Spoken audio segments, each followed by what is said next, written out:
ओम शांति। आज प्यारे मीठे बाबा की मुरली मंथन की डेट है 13 जुलाई 2023। तो आज मीठे मीठे बाबा अपने बच्चों से कह रहे हैं, देह सहित सब कुछ भूल पूरा बेगर बनो। देह सहित सब कुछ भूल पूरा बेगर बनो।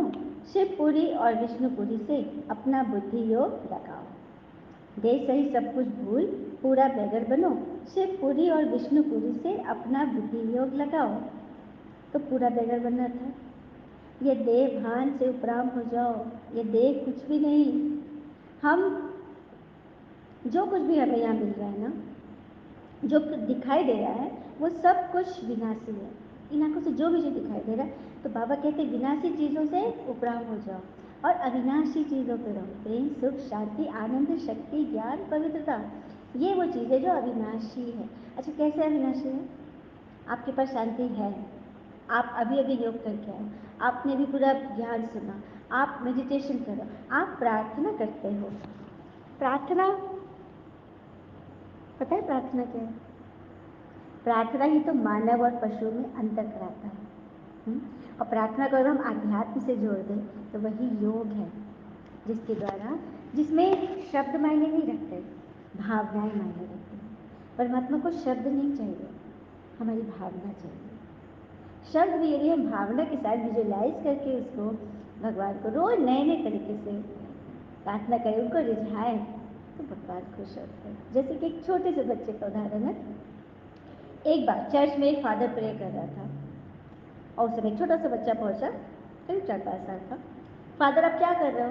आई एम डूइंग प्रेयर, मैं प्रार्थना कर रहा हूँ। मैं भी करूँगा। बोला ठीक है करो। और ये अपना इंग्लिश में अपना बोल रहे हैं, ओ गॉड फादर ऐसे करके। और ये बच्चा सुना कि इंग्लिश बोल रहे हैं, बस ये भी ABCDEFGHIJKLMN करने लगा। तो फादर ने पूरा सुन लिया। उसके बाद प्रार्थना खत्म हुई, उन्होंने पूछा, बच्चा ये तुमने कौन सा प्रेयर बोला? ये तो सिर्फ अल्फाबेट बोल रहे थे तुम। तो आप भी तो उसी का अक्षर बोल रहे थे। अब मैं तो इंग्लिश के वर्ड्स बोल रहा था, तो मुझे वर्ड नहीं मालूम, मैंने पूरा अल्फाबेट बता दिया। अब भगवान को जो पसंद आएगा वो जोड़ लेंगे। सुना कितनी नीचे से, कितनी सहजता से उसने वो बात कह दी जो भगवान को बहुत प्रिय होगा। अब प्रार्थना तो वो प्रेयर कर ही रहे थे, तो रोज एक ही प्रेयर, एक ही तरह का भोजन रोज देना। और उस बच्चे ने कितनी सुलभता से, कितनी सहजता से, कितनी मासूमियत से भगवान को खुश कर दिया, है ना? तो पूरा बेगर बनना अर्थात विनाशी चीज़ों को नहीं, लेकिन अविनाशी प्रेम, सुख, शांति को अपने अंदर समा के रखो और उसके द्वारा हम भगवान को पा सकते हैं। तो शिवपुरी में जाना है, शिवपुरी अर्थात परम धाम में जाना है, और विष्णुपुरी स्वर्ग में जाना है। तो इन दोनों को याद करना होगा। बाबा कहते हैं ना, मुझे और वर्षे को याद करो, क्योंकि ईश्वर की याद से ही हम योग से उनसे शक्ति ले सकते हैं। और विष्णुपुरी को याद करेंगे तो जितना जो चीज़ हम विजुलाइज करते हैं ना, वो प्रकृति हमको दे देती है। एक और उदाहरण सुनते। एक लेडी थी, वो अपना अनुभव बता रही थी कि उसको ना ब्लैक कलर बहुत पसंद है, बहुत पसंद। उसको हमेशा लगता है कि उसके कपड़े में भी ब्लैक के छींटे होने चाहिए, उसके शोकेस में भी कुछ ब्लैक का होना चाहिए, उसके बेडशीट पर भी प्रिंट होने चाहिए, मतलब हर चीज़ उसको ब्लैक, बहुत पसंद है ब्लैक। अब उसके घर में पार्टी हुआ, चलिए उसी का बर्थडे था। अब जितने लोग, क्योंकि वो बात फैल चुकी थी कि उसको ब्लैक पसंद है, अब जितने लोग उसको गिफ्ट दे रहे हैं, तो सबके गिफ्ट में एक चीज़ समानता क्या होगी? हर के गिफ्ट में कुछ न कुछ ब्लैक का आंसर होगा, ताकि वो खुश हो जाए। लेकिन उसने गिफ्ट देकर सभी में ब्लैक ब्लैक, तो उसका मन उदास हो गया। ये क्या, सारे लोग एक ही तरह का गिफ्ट दे रहे। तो ये चीज़ फैलाया किसने था? किसने बताया कि मेरा विचार ऐसा है? आपने। सारा दोष तो आपका है। ये तो चली चीज़ की बात होगी। उसी तरह से जैसे ब्लैक अर्थात अंधकार, तो मन में कोई बात का रोना धोना चल रहा है, कोई दुख है, कोई चिंता है, हम बराबर हर चीज़ में चिंता देख रहे हैं। बच्चे से अच्छे से भी बात कर रहे हैं, काम भी ठीक से नहीं कर रहे हैं, मेरे मन में बस चिंता समा गया, समा गया। हम चिंता से उभर ही नहीं पा रहे हैं। तो प्रकृति या ईश्वर क्या देख रहे हैं? उनको तो यही लगेगा कि ये तो दिन रात चिंता में, मतलब इसको चिंता पसंद है, इसलिए दिन रात सोते उठते जागते वही कर रही है, तो क्यों नहीं इसको वही दे दो। वही हुआ ना, गिफ्ट वाली बात वही हुआ ना। तो हमें अब से गांठ बांध लीजिए, जो चीज़ हमें चाहिए हम वही सोचे, वही करें, वही सुने, वही बोले, तो वो चीज़ हमारी प्रॉपर्टी बन जाएगी। तो बुद्धि को कहाँ लगाना है?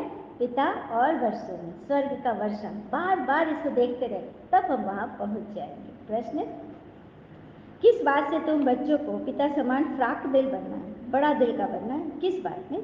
तो जैसे बाबा बड़े दिल का है ना, तुम बच्चों भी अपने कफपन लेकर विश्व की बादशाही देते हैं। मतलब भगवान हमारी कमी कमजोरी लेकर हमें विश्व की बादशाही दे देते, कितना बड़ा दिल है। लेकिन हम सेवा नहीं करते, हम दूसरों की सेवा कर देते हैं, भिखारी की सेवा कर देंगे, हम किसी और की सेवा कर देंगे, लेकिन परिवार वाले की सेवा हम नहीं करते। वहाँ पर ना टिट फॉर टैट रखते हैं, मैंने इसके काम किया है तो ये भी मेरा काम करे, ये भाव होते हैं परिवार वाले के साथ, होता है ना। तो वो सेवा नहीं है, वो बस हम ड्यूटी कर रहे हैं, ड्यूटी। अगर किसी से उम्मीद कर लिए ना तो आपकी सेवा पे फिर क्या, पानी खत्म, एकदम निष्काम। जिसको जो चीज़ पसंद है आप वो काम करते जाओ। और नाम किसका लेना है? बाबा ने किया, अपना नहीं लेना कि मैंने किया, बाबा ने कराया, सब कुछ सौंप दो बाबा को। यही है, जैसे भगवान फ्राक दिल है, वैसे आप बच्चे भी ना फ्राक दिल बनो, बड़े दिल के बनो। और उस हर एक आत्मा जो कमज़ोर है, जिससे नहीं हो पा रहा है, आप उसकी मदद करते जाओ, हर तरह से उसे उठाते जाओ। और जगह जगह गॉडली यूनिवर्सिटी खोल दो। 3-4 ने भी अच्छा पद पाया तो अहो सौभाग्य, गॉडली यूनिवर्सिटी का सेंटर खोलो। अपने घर में भी सूक्ष्म सेवा, ज्ञान की सेवा तो चलती रहे, आपके मन में चलता रहे, मनसा सेवा चलता रहे, प्रकृति की भी सेवा करते रहो। तो ऐसे तो सदगुरु का शो होगा, भगवान का शो कैसे होगा? जब हम अपने व्यवहार में, अपने विचार में, अपने संस्कार में वो चीज़ धारण करेंगे। और कभी भी किसी से कोई चीज़ मांगना तो नहीं, मांगना किसी से नहीं है, हर काम आपका पूरा होगा, बस आप खुश रहो, संतुष्ट और अपने कर्म पे फोकस हो, जो काम करो उसमें 100%। तो वहाँ तन और मन जहाँ मिल गया तो वहाँ धन भी मिलेगा ही मिलेगा। गीत है, बचपन के दिन भुला न देना, आज हंसे कल रुला न देना, ओ बचपन के दिन भुला न देना। शांति बच्चों को बुलाने के लिए ये गीत है। बच्चों के बाबा और मम्मा कौन है? ब्रह्मा पिता और मम्मा उनकी नंबर 1 शिष्या। तो बच्चों को संभालने के लिए मम्मा निमित्त की गई है, क्योंकि ब्रह्मा पिता मेल थे तो फीमेल मम्मा बच्चों को संभालने के लिए निमित्त की। लेकिन बनाया किसने? शिव बाबा ने, पिता ने बनाया है ना। तो बाबा कहते, बाबा समझाते कि तुम्हें पूरा बेगर बनना है, कुछ भी नहीं होगा तो भी सब कुछ मिल जाएगा। यहाँ पे किसी चीज़ की आस मत रखो, सब कुछ भगवान को सौंप दो और खुश रहो, संतुष्ट रहो, तो तुम्हें सब कुछ मिल जाएगा। बाबा हमें अनेक राज बताते हैं कि बाबा कहते देखो मीरा का कितना गायन है, हाँ कितना गायन है ना, लेकिन उनको तो ज्ञान अमृत नहीं मिला था ना, सिर्फ श्री कृष्ण में प्रीत थी। अब ऐसे तो नहीं कि मीरा याद करते करते श्री कृष्ण पूरी स्वर्ग में पहुंच गए, नहीं, भक्ति बहुत अच्छी थी, इसलिए कोई अच्छे घर, बड़े घर में जन्म ले लिया होगा, लेकिन पढ़ाई नहीं पढ़ी, भगवान को नहीं जानी, तो स्वर्ग में तो नहीं पहुंची ना। हो सकता है मीरा यहाँ किसी रूप में हो जो पढ़ाई पढ़ रही हो। हाँ, उसी तरह बाबा कहते हैं वह तो भक्त मीरा थी, लेकिन तुम बच्चे हो सच्ची सच्ची ज्ञान मीरा है। तुम आए हो यहाँ सूर्यवंशी चंद्रवंशी महारानी बनने के लिए। भले पढ़े अनपढ़े भी, अनपढ़ के आगे भी पढ़े लिखे भरी ढोते, मतलब बोझा ढोते। यहाँ ये ज्ञान में अनपढ़ भी बहुत पढ़े लिखे हो जाते हैं और पढ़े लिखे भी अनपढ़ रह जाते हैं, क्योंकि जब भगवान को नहीं जाना तो क्या जाना। फिर वो बोलते हैं कि भक्ति करने वाले से पूछो कि तुमको क्या चाहिए, क्या चाहते हो, तो कहेंगे कि भक्ति करने में शांति मिलती है, दान करते हैं, ये कर्म कांड करते हैं, हवन करते हैं, कहेंगे। तो अब उनसे पूछो कि क्या तुमने जो ये पूजा पाठ हवन किया, इसको क्या अपने अंदर स्टोर किया, इससे तुमको सच्ची शांति मिली, अविनाशी शांति मिली जो कभी खोएगी नहीं, सुख मिला? तो कहेंगे नहीं, जब तक पूजा पाठ किए कोई काम में मन लगा रहा तो मन डाइवर्ट रहा, उसी में लगा रहा, लेकिन जैसे वहाँ से निकले तो क्षणिक सुख था ना। लेकिन बाबा यहाँ हमें 21 जन्मों का एकदम चिरस्थायी सुख दे रहे हैं, सदाकाल का सुख। और अभी कौन सा मास चल रहा है? श्रावण मास। और श्रावण मास को ना मासोत्तम कहा जाता है, मासों में उत्तम। और इस मासोत्तम में शिव के नाम के लिए जो जाप करते हैं, जो बेलपत्र चढ़ाते हैं, उसका भक्ति में बड़ा महत्व है। और बेलपत्र क्यों चढ़ाते हैं पता है? 3 पत्ते किनका प्रतीक है? ब्रह्मा जी, विष्णु जी, शंकर जी। इन तीनों देवताओं को परमात्मा ने रचे दुनिया की स्थापना के लिए, पालना के लिए और विनाश के लिए। ये ब्रह्मा द्वारा स्थापना हो रही है, सत्ययुगी स्वर्ग की स्थापना। और कैसे सुनाएंगे, कैसे कराएंगे स्थापना? तो पढ़ा कर करा रहे हैं। बाबा ये ज्ञान मुरली सुना के ज्ञान अमृत देकर आत्मा को पावन बना रहे हैं, आत्मा को पावरफुल बना रहे हैं। तो इस वजह से हम भगवान से जुड़े हुए हैं। इसलिए बाबा कहते हैं मंदिरों में चले जाओ, सबको बताओ और ये पूछो शंकर जी के आगे शिवलिंग क्यों दिखाते हैं? तो कहेंगे कि वो उनके इष्ट है, तो शंकर जी से बड़े हुए ना शिवलिंग।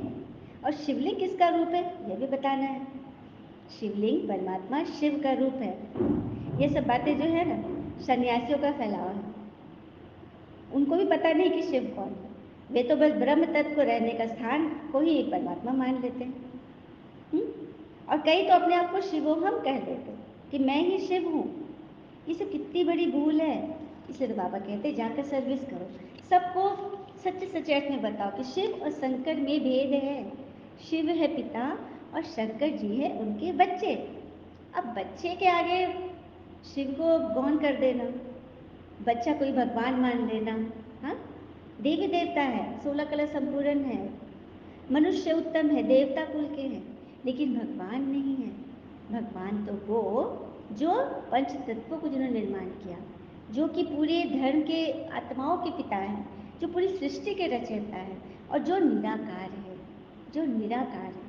वो किसी आकार में आएगा तो सभी अपने अपने धर्म में उनको खींचने लगेंगे कि ये मेरे धर्म के पोशाक पहने, ये मेरी भाषा बोल रहे हैं, ये मेरे भगवान है। नहीं, इसलिए परमात्मा निराकार है और बस मनुष्यों को उद्धार करने के लिए, पति से पावन बनाने के लिए आते हैं नीचे, अवतरण लेते हैं। लेकिन एक बूढ़े ब्रह्मा तन में इस संस्था के फाउंडर लेखरा दादा के तन में भगवान शिव ने प्रवेश किया और डायरेक्ट प्रवेश किया, गर्भ में नहीं जन्म लिया उन्होंने, डायरेक्ट प्रवेश होकर उन्होंने ये गीता ज्ञान रोज रोज हमें सुना रहे, ये ज्ञान होती।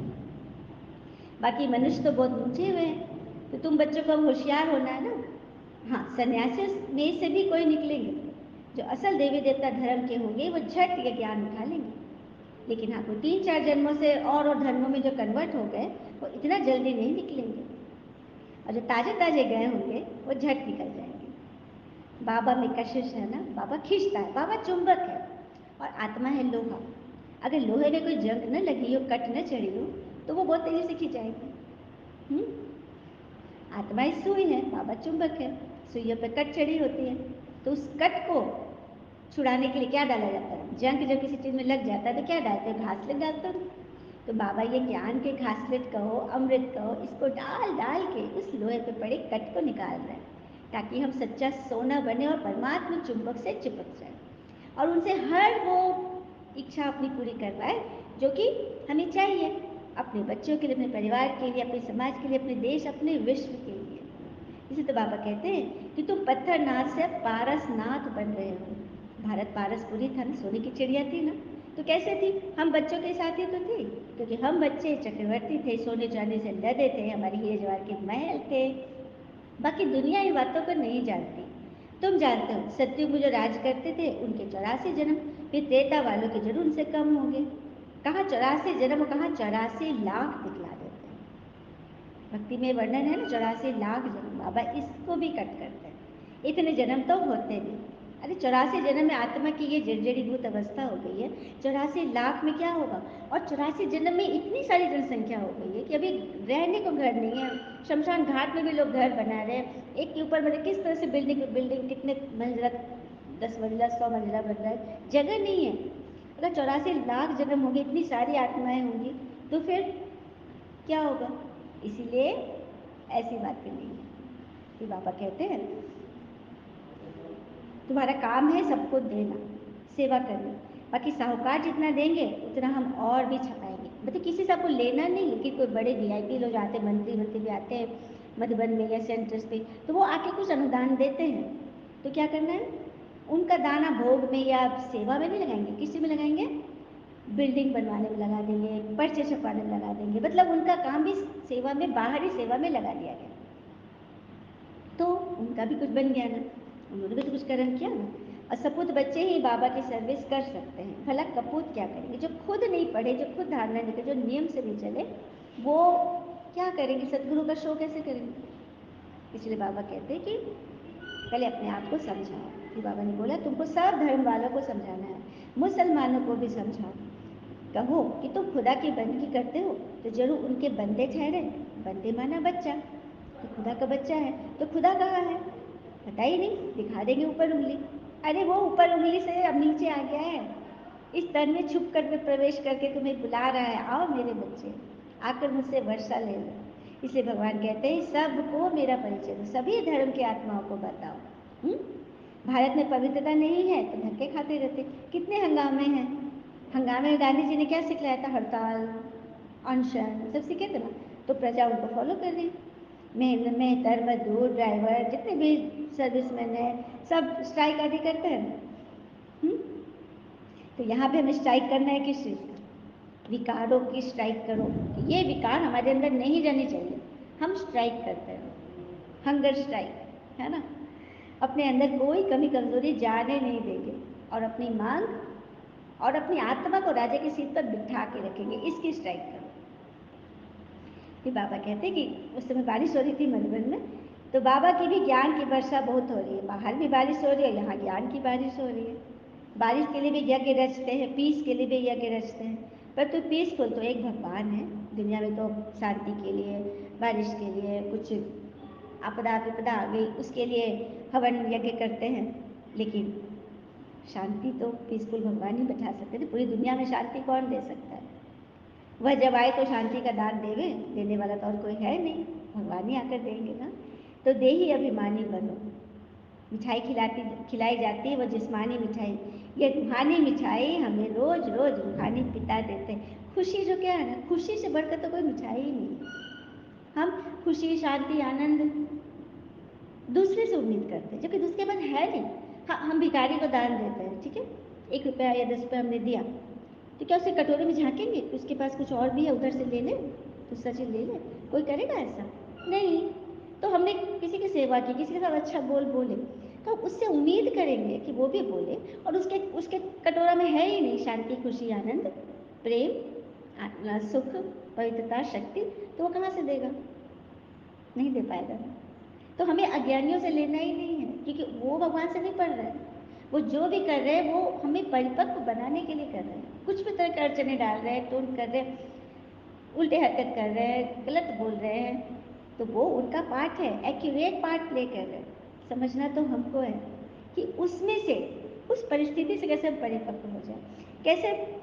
और उस सिचुएशन में यदि वाह बाबा वाह ड्रामा बोल दे तो भगवान हमें ऊपर से सहन शक्ति दे देते हैं, भगवान हमारे बीच में आ जाते हैं, वो हमें बचाते हैं।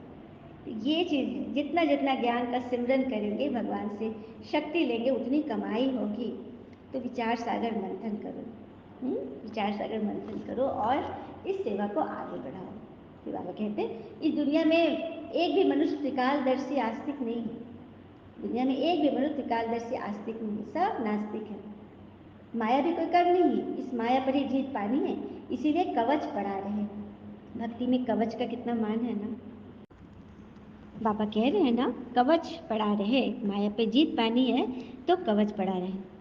और कवच का अर्थ ही है मन मना भव। भक्ति में भी हमने दुर्गा कवच सुना है ना, सबने जाप किया होगा ना, क्योंकि भक्ति करके ही तो हमें भगवान मिले हैं। और कवच का जो अभिप्राय है वो संस्कृत के श्लोक से है। देव्यास्तु कवचम पुण्यम तक्षुर्नुष्म महामुने लभते परमम रूपम शिवेन स मोदते अस्ति गुह्यतम विप्र सर्वभूतोपकारकम। अर्थात देवी का ये कवच हमें पुण्यात्मा बनाता है, हमें हर तरह से हमारी रक्षा करता है। और इसको देने वाले कौन है? देवी को कवच देने वाले कौन है? स्वयं साक्षात शिव। और इस तरह से कवच का पाठ करेंगे, कवच को साथ लेकर चलेंगे तो सर्वभूतोपकारकम, सभी तरह की हमारी मनोकामनाएं पूरी होगी। तो देखा, तो दुर्गा जी अर्थात जो देवियों में सबसे श्रेष्ठ गई, तो उसी को तो पढ़ाई भगवान पढ़ा रहे हैं। कि तुम ये कवच, ये अपने अंदर वो रक्षा कवच जिसे तुम माया पे जीत पाओगे। हर एक अंग के तुम, एक देवी को तुमने उसे उनको सुपुर्द किया कि मेरे हर एक अंग की आप रक्षा करो।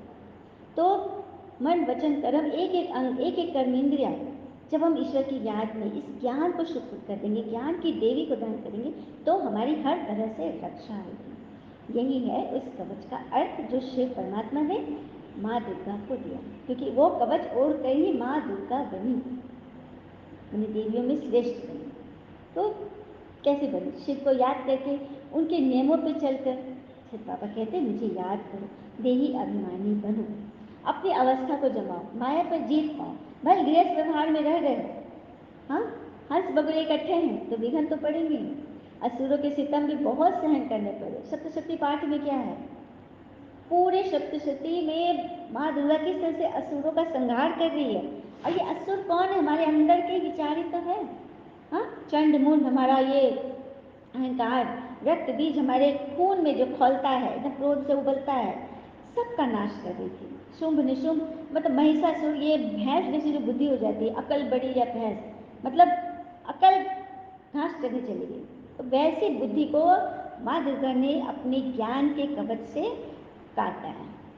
ये करना, ये रहस्य है। हर शत्रु पे विजय पाओगे तभी माँ जैसे पूजे जाओगे, पूजनीय और गायन योग्य बनोगे। और भगवान हमें वही बनाया है। तो उन्होंने तो अपने प्रारब्ध पा लिया, सौभाग्यशाली बन गए। हाँ, असुर से देवता बनना है। जब तक जीते हैं ज्ञान अमृत पीना है। बाबा नई नई बातें समझाते रहते हैं, युक्तियाँ बताते हैं, इसी को तो कहते हैं विचार सारे मंथन। तो बुद्धि की मथानी चलानी चाहिए। किसको मथना है? पानी को मथना है कि दही को मथना है कि घी बन जाए, मलाई को मथना है ना? पानी को मथेंगे कुछ नहीं मिलेगा और ही भीग जाएंगे, सारा वेस्ट होगा और घर द्वार सब गंदा होगा। ठीक है, दूध को मथेंगे क्या बनेगा? दही, दही को मथेंगे तो मक्खन, मक्खन को मथेंगे तो घी, तो घी बन जाओ, इतने अनमोल बन जाओ ना कि बस ज्ञान को अंदर अंदर घिसते रहोगे तो राज तिलक मिलेगा, अंदर अंदर घोटो। तुलसीदास चंदन घिसे तिलक देत रघुवीर। जब हम तुलसीदास बनकर इस ज्ञान को अपने जीवन में उतार लेंगे और इतना चंदन घिसेंगे, ज्ञान का चंदन घिस घिस के, कि भगवान हमें विजय का तिलक लगाएंगे। तो यह रहस्य तो फॉलो करना चाहिए ना। जो तीखे तीखे बच्चे हैं, जो ज्ञान में बहुत अच्छे चल रहे हैं, जो सबको चलाते हैं, सबके अंदर वो भावना है। अभी प्रार्थना में क्या सुना था? शब्द नहीं, मन, भावना, उसका भाड़ा मिलता है। तो सभी को जगाओ, सबके लिए अच्छी अच्छी दुआ करो, शुभभावना रखो। तो वैसे आत्मा को फॉलो करना चाहिए, रिगार्ड होना चाहिए, उनकी बात को बिल्कुल गांठ होनी चाहिए, क्योंकि किस तरह से वो हमसे खुश हो जाए, प्रसन्न हो जाए, है ना? तो हमारा बेड़ा पार है। क्योंकि जो जो आत्मा दिन रात प्रभु की याद में सेवा में लगी हुई है, वो उसकी दृष्टि पड़ जाए ना तो काफ़ी है। तो ऐसे करके तीखे बच्चे, उनको फॉलो करना चाहिए। बड़ी ज़बरदस्त कमाई होगी इससे। जिनके पास लाख करोड़ है वे सब खलास हो जाएंगे। हाँ, पैसे यदि कमा रहे हो तो वो रहने नहीं है लास्ट समय में, कुछ काम नहीं आना है। लेकिन काम कौन सा आएगा? ये संस्कार, ये दुआएं, जो किसी को सुख देकर, किसी की बात मानकर जो दुआ कमा रहे हैं, वो भी वैसे आत्मा जो कि ईश्वर के प्रेम में लीन है। रिगार्ड रखो, बड़ों का रिगार्ड करना, निमित्त का रिगार्ड करना। लड़ाई आदि सब रिहर्सल तो हो ही रही है, देख ही रहे हैं, क्योंकि कुछ भी रहने लायक नहीं है, रहना नहीं है। अच्छा, मीठे बच्चों प्रति भगवान की नमस्ते, हम बच्चों के भी प्यारे बाबा को नमस्ते।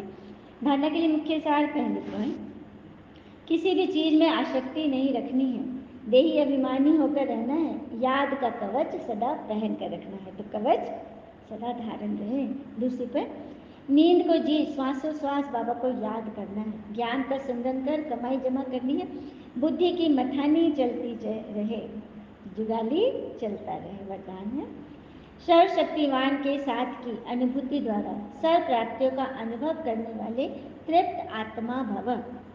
सर्वशक्तिमान के साथ की अनुभूति द्वारा सर्व प्राप्तियों का अनुभव करने वाले तृप्त आत्मा भव। जहाँ सर्वशक्तिमान पिता है वहाँ सर्व प्राप्तियों का अनुभव स्वतः होता है। जैसे बीज है तो झाड़ समाया हुआ है, ऐसे सर्वशक्तिमान बाबा का साथ है तो सदा मालामाल, सदा तृप्त, सदा प्रसन्न रहेंगे। कभी किसी बातों में कमजोर नहीं होंगे, कभी कोई कंप्लेन नहीं करेंगे, सदा कंप्लीट। क्या करे, कैसे करे, यह कंप्लेन नहीं, क्यों की क्यों समाप्त करो। क्यों समाप्त करो। जो सदा साथ रहते हैं वो तो साथ चलेंगे। तो सदा किसको साथ रखना है? भगवान को। उनकी श्रीमत का हाथ पकड़कर सदा चलते रहो। स्लोगन, नैनों में जैसे नूर समाया हुआ है, ऐसे बुद्धि में शिव पिता की याद समाई हो। नैनों में जैसे नूर समाया हुआ है, रोशनी, वैसे शिव पिता की याद हमारी मन बुद्धि पर छाई हो, जमी हुई हो। अच्छा, ओम शांति। शुक्र मीठे बाबा, वो बाबा के प्यारे प्यारे बच्चे। आप सबका जीवन सदैव शुभ हो। ओम शांति।